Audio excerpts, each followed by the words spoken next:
नमो नारायण। सभी भक्तों पर ईश्वर की कृपा हमेशा बनी रहे। मैं आज आपको सुनाने जा रही हूँ आंवले राजा की कथा। एक राजा था, उसका यह प्रण था कि वह रोज 1.25 आंवले दान करके खाना खाता था। इससे उसका नाम आंवला राजा से विख्यात हो गया। एक दिन उसके बेटे बहू ने सोचा कि राजा इतने सारे आंवले रोजाना दान करते हैं, इस प्रकार तो एक दिन सारा खजाना खाली हो जाएगा। इसीलिए बेटे ने राजा से कहा कि उसे इस तरह दान करना बंद कर देना चाहिए। बेटे की बात सुनकर राजा को बड़ा ही दुख हुआ। राजा रानी महल छोड़कर बिहार जंगल में जाकर बैठ गए। राजा रानी आंवला दान नहीं कर पाए, इसके कारण वह खाना भी नहीं खा पाए। जब भूखे प्यासे 7 दिन हो गए तब भगवान ने सोचा, यदि उनका प्रण नहीं रखूंगा तो वो मुझे मानेंगे नहीं, उनका विश्वास सारा खत्म हो जाएगा। इसीलिए भगवान ने जंगल में एक महल बनवा दिया। राज्य में बाग और बगीचे सभी लगवा दिए, ढेरों आंवले के पेड़ लगवा दिए।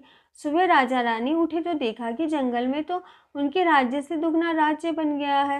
राजा रानी कहने लगे कि यह जो ईश्वर ने हमारा सत रखा है वह हमें नहीं छोड़ना चाहिए। सूरमा सत छोड़िया पंथ जाए, सत की छोड़ी लक्ष्मी फिर मिलेगी आए। आओ नहा धोकर आंवले दान करें और भोजन करें। राजा रानी ने आंवले दान करके खाना खाया और खुशी खुशी जंगल में रहने लगे। उधर आंवला देवता का अपमान करने के कारण, माता पिता से बुरा व्यवहार करने के कारण बेटे बहू का बहुत बुरा हाल हो गया था।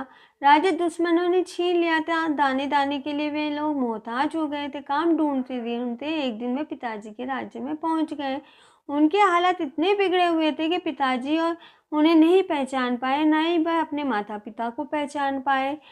सो उन्होंने अपने माता पिता को नहीं पहचाना। एक दिन बहू सास के बाल गूंथने लगी तो पीठ पर एक मस्सा देखा। उसे ये देखकर वह रोने लगी और सोचने लगी कि मेरे सास के भी ऐसा ही मस्सा है, लेकिन हमने उन्हें व्यवहार बुरा करके अपने काम से निकाल दिया, उनको राज्य से निकाल दिया। ऐसा सोचकर वह आंसू टपके, जो आंसू टपकने के कारण रानी की पीठ पे गिरने लगे। रानी ने तुरंत पलटकर देखा और पूछा कि तुम क्यों रो रही हो। उसने बताया कि आपकी पीठ जैसा मस्सा है वैसा मेरी सास के भी है। हमने उन्हें आंवले दान नहीं करने से मना किया, इस कारण से वे छोड़कर राज्य चले गए।